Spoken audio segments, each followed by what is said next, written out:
ఈరోజు సంఘంలో మనం అనుకున్నటువంటి స్థితిలో మనం ముందుకు వెళ్ళలేనటువంటి పరిస్థితులు ఎందుకున్నామంటే ఇదే కారణం. యథార్థత లేదు, నీతి లేదు, హృదయపూర్వకంగా జీవించిన నిజం పలకలేకపోతున్నాం. ఇలాంటి వాడు ఇక్కడే ఇవి లేనప్పుడు పరలోక రాజ్యానికి వెళ్ళాలంటే దేవుని దృష్టిలో ఎలాగ ఉండాలా?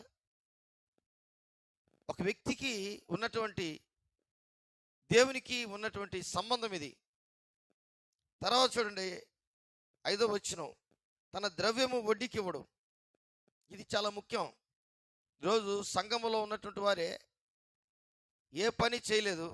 ఏం పని చేస్తాడా ఆ పని అంటే వడ్డీకి ఇస్తాడా? ఇది వ్యాపారం.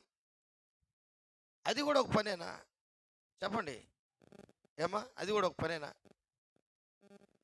ఎంతకి ఇస్తుందమ్మా ఆమె వడ్డీ కంటే? 10 రూపాయలు వడ్డీ అంట. ఎంత?